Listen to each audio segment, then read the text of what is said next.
오늘 말씀의 제목은 우리 안에서 성장하는 하나님 나라입니다. 오늘 말씀에서 예수님은 이 겨자씨의 자라남과 누룩이 부푸는 것을 통해서 하나님 나라, 우리 안에 있는 하나님 나라를 비유적으로 설명하고 있습니다. 그리고 마지막에는 앞서 소개한 이 가라지 비유에 대해서 자세하게 해설해 주고 있는 내용이 나오고 있습니다. 오늘 아침에는 이 겨자씨의 자라남과 누룩이 부푸는 것을 통해서 우리 가운데 있는 하나님의 나라를 비유적으로 설명하신 예수님의 말씀, 여기에 초점을 맞춰서 말씀드립니다. 먼저 31절, 32절 말씀을 우리 같이 한번 읽겠습니다. 31절, 32절 시작. 또 비유를 들어 이르시되 천국은 마치 사람이 자기 밭에 갖다 심은 겨자씨 하나를 같으니 이는 모든 씨보다 작은 것이로되 자란 후에는 눈보다 커서 나무가 되며 공중의 새들이 와서 그 가지에 깃들이느니라. 천국은 마치 이 겨자씨 하나인 것 같다. 겨자씨도 한 10개, 100개 이런 걸 말하는 게 아니고 겨자씨 하나일 것 같다. 분명히 말해요. 겨자씨 하나일 것 같다. 그러니까 우리 안에 시작된 하나님의 나라는 마치 사람이 자기 밭에 심은 겨자씨 하늘과 같이 처음에는 작다는 것입니다. 여러분 혹시 겨자씨를 본 적이 있으십니까? 겨자씨 본 적 있으세요? 네. 한국에서는 잘 보기 어렵죠. 그래서 근데 제가 겨자씨를 본 때가 있었습니다. 근데 그 크기가 정말 작습니다. 작은데 우리 그 깨알 있지 않습니까? 깨알 한 알에 5분의 1 정도, 좀 더 크게 말하면 한 10분의 1 정도 될 만큼 아주 작습니다. 그러면 깨알도 우리 작은데 그 5분의 1보다 1밖에 안 되고 10분의 1밖에 안 되면 조금만 하지 정말 검은색 하나가 딱 있을 뿐입니다. 거기에. 그런데 그 미미한 씨앗이 심겨져서 다 자라게 되면 2m 이상, 어떤 것은 3m까지 큰 나무가 된다는 것입니다. 그래서 지나가는 공중의 새들이 그 가지에 앉아서 쉼을 누리고 안식을 누리는 그러한 생명의 나무가 된다는 것입니다. 그럴 정도로 이렇게 크게 아름드린 나무로 자란다는 것이죠. 또 33절 말씀을 보겠습니다. 같이 한번 읽겠습니다. 시작. 또 비유로 말씀하시되 천국은 마치 여자가 가루 서말 속에 갖다 넣어 전부 부풀게 한 누룩과 같으니라. 자, 우리 안에 있는 하나님의 나라는 이렇게 처음에는 정말 이런 겨자씨 같은데 큰 나무가 되는 것처럼 성장한다는 것을 말하고, 또 오늘 33절에는 우리 안에 시작된 하나님의 나라는 마치 여인이 소량의 누룩을 밀가루 서말 속에 넣어 두었는데 나중에는 그 소량의 누룩이 온통 퍼져서 전체를 다 부풀게 할 정도로 영향을 미친다는 것입니다. 여러분, 제가 여성이 아니기 때문에 누룩이 어떻게 제가 퍼져가는 걸 잘 그냥 듣기만 할 뿐이지 본 적은 없는데, 이게 지금 오늘 말씀 보면 이렇게 누룩을 조금 그 밀가루 속에다 놔두면 이게 부푼다고 말하는데, 그냥 밀가루 이렇게 가루에다 놔두면 누룩이 그 부풀게 합니까? 그런 건 아니죠. 제가 묻는 것입니다, 여러분에게. 원래 이게 제가 지금 다른 누가복음에 나오는 그 본문을 동일한 이 본문이 나오거든요. 거기 보니까 누가복음의 본문에 거기 그 공동 번역 성경에 보니까 이 누룩을 이렇게 조금 넣어놓으면 그 밀가루 덩어리가 이렇게 부푼다 이렇게 나오는데 그게 맞죠? 예, 그렇죠. 밀가루로 이렇게 반죽해 놓은 거기에 누룩을 넣으면 함께 넣으면 부푼다는 것이지. 그냥 밀가루에다가 누룩을 가루에 넣는다고 되는 게 아니잖아요. 그렇죠? 예, 맞습니다. 저도 궁금했습니다. 이상하다 표현 방법이. 아무튼 밀가루 그 반죽에는 덩이에 누룩을 이렇게 조금 넣어놓으면 그 전체가 다 이렇게 퍼져서 부풀어 오른다, 그런 말씀이죠.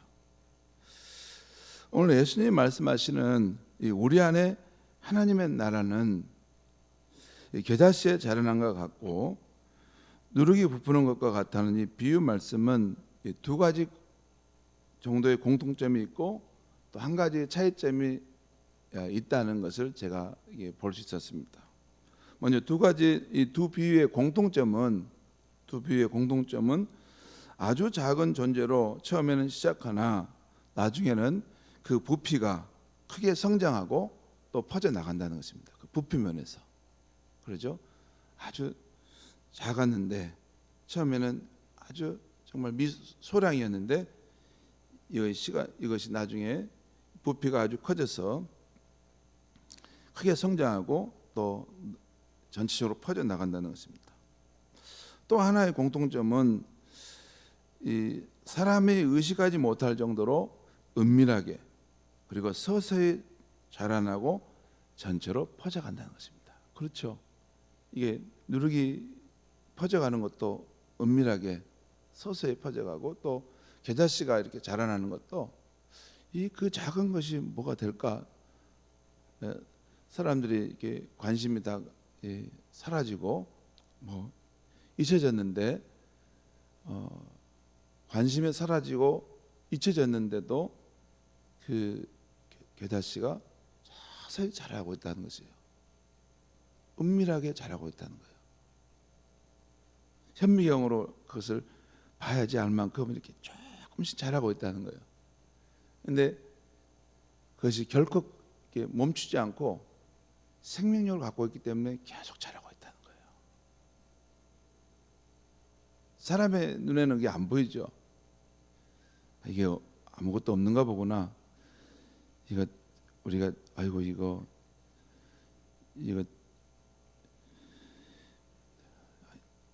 그렇게 그거 보고 우리가 낙심하고 그냥 포기하고 갈 수 있는데 그러는 중에도 심겨진 겨자씨는 자라고 있다는 것입니다. 은밀하게.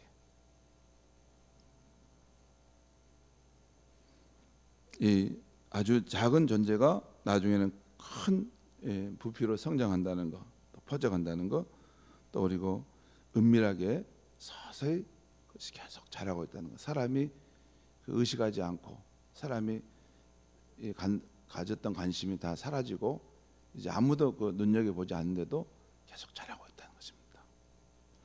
또 이 겨자씨 비유와 이 누룩 비유의 차이점이 있다면 이 겨자씨 비유는 하나님 나라, 우리 안에 있는 하나님 나라가 외적으로 성장하고 양쪽으로 성장해 간다는 것을 말씀한다면 누룩의 비유는 우리 안에 있는 하나님 나라가 이 내적인 변화, 질적인 변화를 이렇게 일으키고 계속해서 성장해 간다는 것입니다.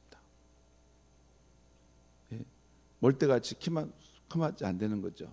그 속도 꽉 차서 이렇게 변해야 하는데 속도 정말 예수 그리스도 생명의 약동하심 속에서 그 예수 그리스도를 닮은 모습으로 이렇게 변화되어 간다는 것입니다. 질적으로도 세상적인 그런 색채가 아닌 예수 그리스도의 생명의 충만함이 계속해서 확장돼가는 모습으로 성장해 간다는 것입니다. 질적인 변화도 일어난다는 것이죠.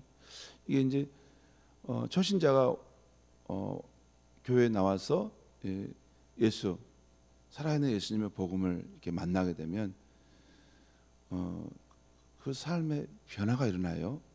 그러면 이제 처음에는 그 좌충우돌합니다.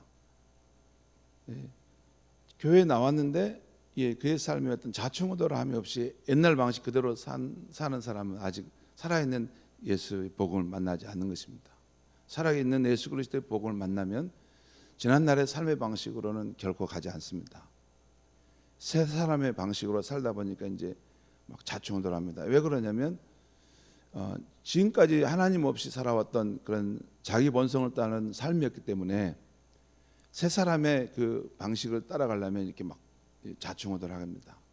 하지만 그래서 처음에는 이제 잘 안 되죠. 그렇지만 세월이 흐를수록 점차 그 안에 마음에 삶의 변화들이 일어나는데 이제 더 많은 영역들이 예수 그리스도의 이 형상과 모습을 닮아내게 됩니다. 그래서 처음에는 저 사람이 이렇게 교회 다니는 거 그냥 형식적으로 그렇게 그냥 무늬만 가진 줄 알았는데 그의 인생에 그의 삶 속에 정말 예수님의 형상이 이루어지고 사람들이 볼 때 저 사람이 예수를 믿는 사람이구나, 그 향기를 느끼는 그런 실체의 변화가 그 삶에 이루어져 가고 있는 것입니다. 그것이 진짜 크리스찬입니다. 질적인 변화가 일어나고 있다는 것이죠. 여러분, 오늘 말씀 또 34절 35절 말씀을 제가 보겠습니다. 예수께서 이 모든 것을 우리에게 비유로 말씀하시고 비유가 아니면 아무것도 말씀하지 아니하셨으니 이는 선지자를 통하여 말씀하신 바 내가 입을 열어 비유로 말하고 창세부터 감추인 것들을 드러내리라 함을 이루려 하십니다. 하나님 나라이란 그 속성을 이게 창세로부터 감춰져 있는 것인데 이 천국 비유를 통해서 우리 삶에 나타내시고 드러내신다는 말씀이죠. 성도 여러분, 우리가 지금 마태복음 13장을 보고 있는데 마태복음 13장에 나오는 이 비유들이 지금 있었습니다. 천국은 밭에 마치 농부가 밭에 씨를 뿌리는 것과 같다. 그래서 돌짝밭에서 떨어지고 길가에 떨어지고 좋은 땅에 떨어지는, 그리고 30배, 60배, 100배의 결실입니다. 이 우리가 비유를 봤어요. 또 천국은 좋은 씨를 밭에 뿌렸는데 생각지 않게 가라지가 함께 자란다는 비유와 같다라는 말씀 들었습니다.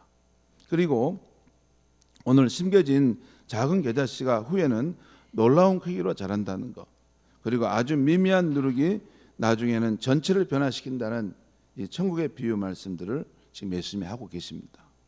성도 여러분, 예수님께서, 우리 주님께서 왜 제자들에게 그리고 오늘 우리들에게 이 말씀을 하고 있을까요? 이 천국 비유를 왜 말씀하고 있을까요? 우리 안에 신견이 하나님 나라가 바로 이런 속성을 가지고 있는 것이다. 왜 이런 설명을 하고 있는 걸까요? 이 비유를 전체를 관통하고 가만히 생각해 보면 한마디로 우리를 격려하고 용기를 갖게 하려고 하는 것입니다. 격려하고 용기를 갖게 하려는 거예요. 우리 안에 시작된 하나님의 나라가 외적인 환경의 난관에 부딪히고 또 우리 능력의 한계, 곧 보잘것없음과 우리가 미미한 것처럼 여겨질 때에도 낙심하고 포기하지 말라는 것입니다. 여기 외적인 환경의 난관에 부딪힌다는 것은 그 씨 뿌리는 비유입니다. 돌짝밭, 가시떨기와 같은 그 환경을 만날 수가 있다는 것입니다. 또한 우리가 의도와 좋은 씨를 분명히 뿌렸는데 가라지가 같은 그런 요소가 그 우리 안에 있는 하나님 나라 속에서도 그게 어떤 함께 섞여 있을 수 있다는 것입니다. 또한 이 겨자씨와 누룩 비유 같이 정말 이게 우리 안에 이것이 너무나 보잘것없고 미미한 것처럼 보여서 과연 이것으로 무엇을 할 수 있다는 것인가, 이 한계 안에 봉착한다는 것을 말합니다. 그렇지만 그럴지라도 낙심하고 포기하지 말라는 것입니다.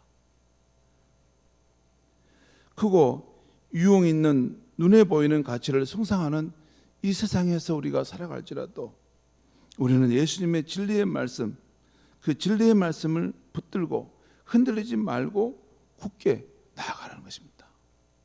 아직은 그 진리의 말씀이 맞지 않는 것처럼 보일지만 이 진리의 말씀이 반드시 이 진실한 말씀이기 때문에 이 말씀대로 이루어질 것임을 믿고 주변 환경의 상황과 우리 능력의 보잘것없음을 그것이 느껴질지라도 낙심하지 말고 그 진리의 말씀, 예수님이 약속하신 말씀을 붙들고 꿋꿋이 가라는 것입니다.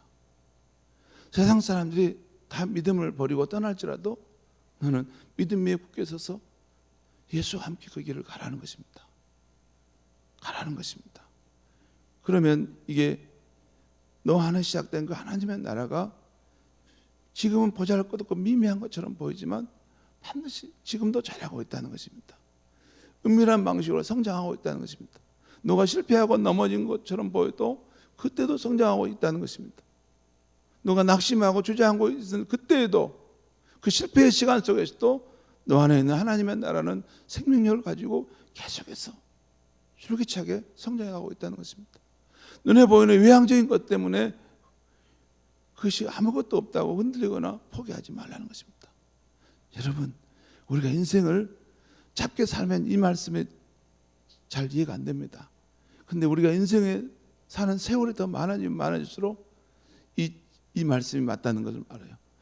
처음에는 눈에 보이지 않고 미미하고 아무것도 아닌 것 같아도 세월이 지나면 나중에 그것이 드러나는 것을 보지 않습니까? 세월이 지나면 그 진리의 말씀대로 그것이 이루어지는구나 라는 것을 알지 않습니까? 성도 여러분, 우리가 예수님의 진리의 말씀을 붙들고 굳게 가면 반드시 저 게다시아와 같이 결국 외적인 성장이 나타나고 저 누룩과 같이 내면으로부터의 그 질적인 아름다운 변화들이 일어난다는 것입니다. 왜냐하면 우리 안에 시작된 하나님의 나라 그 생명의 능력 때문입니다. 우리가 대단하기 때문에 그런 게 아니에요. 우리는 실패하고 넘어지고 우리 한계 안에 봉착한 존재이지만 우리 안에 시작된 하나님의 나라 그 생명력이 살아있다는 것입니다. 그래서 우리 진리의 말씀을 붙들고 끝까지 가면 조금씩 어떻게 그럴 수 있을까? 사람의 생각으로는 이해가 안 되는데 은밀한 방식으로 그의 인생이 변화되는 역사들이 있다는 것입니다. 여러분, 제가 주를 믿고 따라가는 과정 속에 이렇게 낙심하고 포기하고 싶은 것들이 있을 때가 늘 있습니다. 자주 있어요. 어떤 거냐면 예수의 형상을 따라 내 안에 예수님의 그런 모습을 닮아가고자 하는 그 소원으로 믿음을 가지고 시작하는 거. 어느 단계 가면 이렇게 하는 것이 부질없는 것 아닐까? 그냥 대충 살다가 주님 오시면 맞이하는 거 아닌가? 이런 생각이 들 때가 있어요. 왜냐하면 주변에 있는 사람들도 그 길을 가지 않습니다. 편안한 길을 그냥 내 본성대로, 내 고집대로, 내 방식대로 그냥 살다가 천국 가는 것이지, 그렇게 생각하고 끝까지 예수 그리스도의 그 형상을, 내가 예수님을 닮아가는 삶을 살겠다, 그렇게 예수님과 연합하는 삶을 살겠다, 끝까지 그 신앙을 포기하는 사람들이 많지 않습니다. 그래서 그것을 떠나가기 때문에 혼자 외로워요. 그렇지만 그럴 때도 우리 안에 시작된 하나님의 나라, 그걸 믿고 가는 것입니다. 제가 우리 전도하는 것이나 또 상궁사초 우리 목장을 보면 상궁사초 목자들하고 만나서 뭘 하면 이게 무슨 일 하는 것인가, 이거 해봤자 이게 뭐가 앞으로 변화가 있겠다는 말인가, 그럴 때가 듭니다. 이거 몇 사람 데리고 와서 이걸 뭐 한다고 해서 뭐가 일어나, 뭐가 새로워질 게 있겠나, 그런 마음이 들 때도 있지만 아니야. 우리 안에 시작된 하나님의 나라가 때가 되면 정말 놀랍게 이렇게 아름드리 겨자씨 나무 같은 든든한 나무로 세워질 때가 있을 것이다. 그 꿈을 가지고 하는 것입니다. 여러분, 우리 자녀들을 향해 신앙적으로 양육하는 것도 때로는 포기하고 싶을 때가 있지 않습니까? 그 아이들이 고집 피우고 자기 방식대로 살려고 할 때 우리가 노력하고 우리가 이렇게 그 아이들에게 정말 가슴 떨리는 그런 상황 속에서 신앙으로 이끌어 가려고 하는 마음, 이런 것들이 더 이상 안 되는 말인가, 이럴 때가 있을 때도 낙심하고 포기하지 말라는 것입니다. 여러분, 우리 안에 있는 하나님 나라는 관념적인 나라가 아닙니다. 살아계신 예수 그리스도께서 성령으로 우리 안에서 역사하고 있는 그 나라입니다. 말씀을 통해서 우리 삶을 변화시켜 가시는 나라입니다. 그 성령과 살아있는 말씀을 붙들고 우리 눈앞에 아무 일이 일어나지 않아도, 내 귀에 아무것도 들리지 않아도 진리의 말씀을 붙들고 또박또박 가다 보면 오늘 예수님 말씀하신 대로 그 겨자씨 나무가 크게 자란 것처럼 그 누룩이 퍼져서 온 동이를 다 전체를 변화를 시키는 것처럼 그런 일이 우리의 눈앞에 이루어지는 것을 보게 된다는 것입니다. 그것이 하나님 나라의 역사입니다. 기도하겠습니다. 하나님 아버지, 오늘 이 아침에도 말씀을 전하되 우리 안에 있는 하나님의 나라에 대한 이야기를 전했습니다. 그 나라는 죽은 나라, 관념적인 나라, 그냥 지식적인 나라가 아니라 살아계신 예수께서 지금도 우리 인생과 세상을 통치하시고 성령으로 우리가 삶을 주관하시고 인도해 가시는 그 나라에 참여하는 삶입니다. 예수님, 성령으로 우리의 삶에 더 충만히 나타내 주셔서 주의 생명의 불꽃이 우리 안에서 계속 타오르고 있음을 알게 해 주시고 그 하나님 나라가 우리 안에서 계속해서 활동하고 실제하는 나라임을 경험케 해 주셔서 하나님 외향적인 것을 보지 않게 해 주시고 그 진리의 말씀, 예수님께서 보라 내가 너희 가운데 성령으로 오시겠다 말씀하셨으면 그 진리의 말씀대로 믿고 그 말씀을 따라 꿋꿋하게 변치 않는 마음으로 주를 따르게 하여 주시옵소서. 우리 안에 있는 하나님의 나라가 비록 작게 보이지만 놀라운 방식으로 하나님의 생명력을 가지고 자라고 있다는 것이 때가 되면 분명히 드러나는 그 날이 오게 하여 주시옵소서. 오늘 그 소망 가운데 오늘 기도하며 나아갈 때 우리의 눈물의 기도를 받아 주시옵소서. 예수님의 이름으로 기도하옵나이다. 아멘.